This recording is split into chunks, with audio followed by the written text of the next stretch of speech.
शहबाज हुकूमत का दूसरा बजट भी मईशत कारोबार गलाघोट बजट है। बाकी पाकिस्तानी जाएं जहां उनको जाना है, जो उनको करना है करे। सरकारी मुलाजमीन की तनख्वाहें तो 30 से 35% हुकूमत ने बढ़ा दी। ये वो मुलाजमीन है, ये वो हुकूमत है जो हमारे टैक्स से चलती है। जो मुआशी सूरत हाल हमारी बनी है, पैसे आपके पास होंगे तो बैठ के बजट बनाएंगे ना। जब पैसे आपके पास है ही नहीं तो आप घर च बैठ के 2+2 करते रहो, बैठ के 2+2 को 5 बना दें, 2+2 को 6 बना दें, वो आपकी मर्जी है।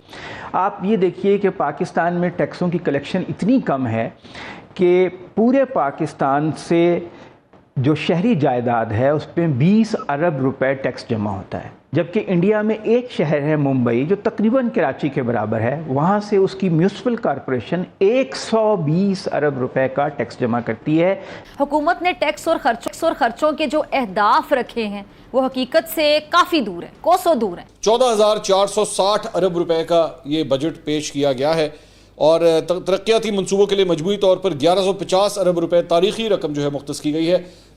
पहले से ज़्यादा तरक्याती मंसूबों के लिए जो है वो पैसे अलॉट किए गए हैं। एक इससे सबसे बड़ी बात ये नज़र आती है, दिफा के लिए 1804 अरब रुपए मुख्तस किए गए हैं, जो बजट का कुल बजट का 12.5% जो है वो बनता है। अब दिफाई इदारों के ऊपर अक्सर जब बजट आता है तो ये क्रिटिसिज्म होता है कि जी मेजर चंक जो है वो दिफाई इदारे लेके जाते हैं। कटोरा शरीफ यानी कि पाकिस्तान के प्रधानमंत्री, माफ़ कीजिएगा, शहबाज शरीफ ने ये साबित कर दिया है कि पाक फ़ौज के नए लाडले वो बन चुके हैं और 14.4 ट्रिलियन पाकिस्तानी रुपीस का जो बजट है वो पेश कर दिया गया है पाकिस्तानी पार्लियामेंट में इसाक डार के द्वारा।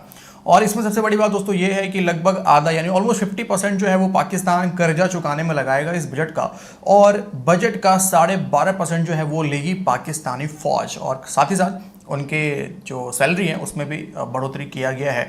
पिछले साल से लगभग इस तुलना में 15.5% जो है वो बढ़ाया गया है पाकिस्तानी फ़ौज के इस बजट को। तो बाकी तो आप समझ गए होंगे। तो खैर चलिए चलते हैं पाकिस्तान में, देखते हैं कि इस बजट के ऊपर में पाकिस्तान से क्या रिएक्शन आ रहा है। हालांकि पाकिस्तानी फ़ौज का तो कोई नाम ले नहीं रही है पूरी की पूरी पाकिस्तानी मीडिया, भले ही और बातें कर रही है, लेकिन पाकिस्तानी फ़ौज का नाम भैया सॉफ्टवेयर अपडेट नहीं करवाना इनको। तो शुरू करते हैं वीडियो को। आगे बढ़ने से पहले चैनल को सब्सक्राइब करके बेल आइकन को आप सब जरूर से प्रेस कर लें, वीडियो को लाइक और शेयर भी जरूर से कर दीजिएगा। हुकूमत ने टैक्स और खर्चों के जो अहदाफ रखे हैं वो हकीकत से काफ़ी दूर है, कोसों दूर है। और इस साल FBR को 7,400 अरब रुपए इकट्ठा करने का हदफ मिला था, जो 90% भी पूरा नहीं हो सका है। अब जी आगे चलते हैं। जो अगला साल है टैक्स हदफ वो 9,200 कर दिया गया है। अब एक सवाल है कि ना जाने इसके पीछे क्या जो सोच है वो कार फरमाए, और ये होगा कैसे। सबसे बड़ी चीज़ है जो 90% भी पूरा नहीं हो सका ये हदफ, ये पूरा कैसे होगा आगे जाके। और ये जो फिर सरकारी मुलाजमीन है उनकी जो पेंशन है 17.5 और तनख्वाहें जो है 35% तक की बढ़ा दी गई हैं। और एक और सवाल आ रहा है कि ये जो पैसे हैं कहाँ से आएंगे। विफाक जो टैक्स इकट्ठा करेगा वो कर्ज़ों की अदायगी पर लग जाएगा, फिर दिफा, सब्सिडी, फिर तरक्याती बजट, और ये जो तनख्वाह है, पेंशन है, इसके लिए जो रकम है वो कहाँ से आएगी। और सबसे बढ़कर इन सब बातों को IMF तो मानने वाला नहीं है, सीधी सी बात है। हालांकि वज़ीर ख़जाना कहते हैं कि जी IMF की जो शराइत है मिनोअन कर ली गई हैं। कल बजट पेश किया इसाक डार साहब ने, और वो बजट जो है और पिछले एक साल का इक़्तिसादी सर्वे, आदाद शुमार जो मईशत के हवाले से थे, वो ऐसे होशरुबा और इंतहाई ख़तरनाक बल्कि ज़िल्लत आमेज़ थे कि बड़े से बड़े जो हैं वो भी देख के शर्मा गए। एक तरफ से सिफारिशात ये पेश आ रही थी कि 20% बुनियादी तनख्वाह में इजाफा किया जाए सरकारी मुलाजमीन की, एक तरफ से सिफारिश ये आ रही थी कि 30% का इजाफा किया जाए, एक तरफ से सिफारिश ये आ रही थी कि आपको 50% का एडहॉक इजाफा करना चाहिए। बातचीत यहाँ पे ख़त्म हुई कि 30% का एडहॉक इजाफा कर दिया जाएगा, पेंशन की मद में भी पैसे बढ़ा दिए जाएंगे।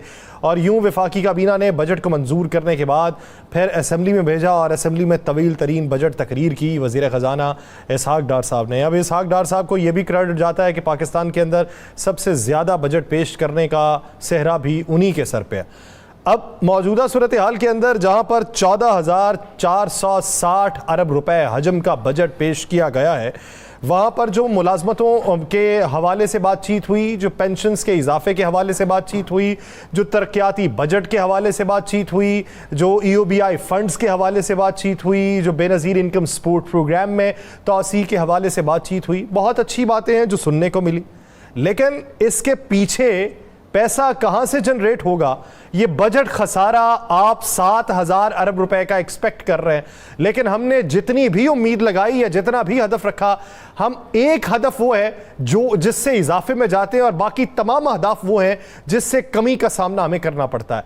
खसारे में हम इजाफे का सामना करते हैं और दीगर जितने भी अहदाफ तरक्की के होते हैं उसमें हमें कमी का सामना करना पड़ता है। अब इन्होंने खसारा ही अगर 7,000 अरब के करीब रख लिया तो वफाकी हुकूमत के पास बचेगा क्या? कि पाकिस्तान में गधों की तादाद में इजाफा हो गया। यानी पहले 57 लाख गधे थे, अब 58 लाख हो गए। पूरे 1 लाख गधे मुल्क में ज़्यादा हो गए। सनती पैदावार 8% कम हो गई। कपास, चावल, दालों की पैदावार कम हो गई और तरसीलात ज़र कम हो गई। टेक्सटाइल की बरामदात बहुत कम हो गई, लेकिन गधों की तादाद बढ़ गई। और सिर्फ गधों की तादाद पाकिस्तान में नहीं बढ़ी, बल्कि एक और वाक़या कल रूनुमा हुआ, पाकिस्तान में सियासी पार्टियों की तादाद में भी इजाफा हो गया। इसाक डार जो खुद एक मनी लॉन्ड्रिंग का मास्टर है, इकोनॉमिक हिटमैन मैं इसको कहता हूं, इसने ये कह दिया है कि $1 लाख अगर आप पाकिस्तान लाते हैं, आपसे कोई सवाल नहीं पूछा जाएगा कि आपने कहां से ये पैसा लिया है। यानी अगर आप पाकिस्तान से मनी लॉन्ड्रिंग करके पैसा बाहर भेजें, फॉर एग्जाम्पल जरदारी ने घरों में रखा हो, बिलावल हाउस में अरबों डॉलर रखा हो, $1 लाख अगर आप पाकिस्तान लेकर आएंगे अपने साथ, कोई सवाल नहीं पूछा जाएगा ये पैसा कहां से आया है। ये ब्लैक पैसा व्हाइट करने की स्कीम दी गई है। दूसरी तरफ इनकी ऑडेसिटी देखें जरा आप। एक तरफ ओवरसीज पाकिस्तानी को धमकियां दे रहे हैं, हम तुम्हारी नेशनलिटियां खत्म करा देंगे, हम तुम्हारे वीजे कैंसिल करवा देंगे, हम तुम्हें डिपोर्ट करवा देंगे। और दूसरी तरफ कह रहे हैं ओवरसीज पाकिस्तानी अगर ज्यादा पैसा भेजेंगे तो हम उन्हें इनामी स्कीम के जरिए इनाम देंगे। तुम्हें ओवरसीज पाकिस्तानी बेटा पैसा नहीं देंगे। मैं ओवरसीज पाकिस्तानियों से रिक्वेस्ट करता हूं, ये हमारा मुल्क है, इसको बचाना भी इंशाल्लाह ताला हमने ही मिल के है, लेकिन जब तक साफ शफाफ इलेक्शन नहीं हो जाते, आप हर किस्म का पैसा भेजना आप छोड़ दें पाकिस्तान। गुज़श्ता 1 साल के दौरान बैरून मुल्क मुलाजमत के लिए जाने वालों में बड़ा इजाफा हुआ है। 2021 में जो इमरान खान का दौर था, जिसको आप बदतरीन दौर कहते थे और बाजवा साहब फरमाते होते थे कि वो मौत मईशत का सत्यानाश कर दिया है, 2021 में 2,86,000 लोग बैरून मुल्क गए पाकिस्तान से मुलाजमत के सिलसिले में और हसूल रोजगार के सिलसिले में। लेकिन 2022 में जो पिछला साल गुजरा है और जो मुकम्मल तौर पे इन्हीं का साल था, 2022 में जी 8,29,549 पढ़े लिखे लोग बाहर चले गए हैं। ये हमारे सामने टेबल पड़ा है और ये है इक़्तिसादी सर्वे की रिपोर्ट है। हाँ, अलबत्ता गधों की तादाद बढ़ गई है। पढ़े लिखे पढ़े लिखे जो नौजवान हैं वो चले गए हैं बैरून मुल्क और पाकिस्तान में गधों की तादाद बढ़ गई है और वो भी 1 लाख पूरी तादाद बढ़ी है और घोड़ों की तादाद में कोई इजाफा नहीं हुआ और ना ही खच्चरों की तादाद में इजाफा हुआ है। और ऐसे ही तमाम जानकारियों के लिए हमारे वीडियो को लाइक करें, सब्सक्राइब करें और बेल आइकन को दबाना ना भूलें।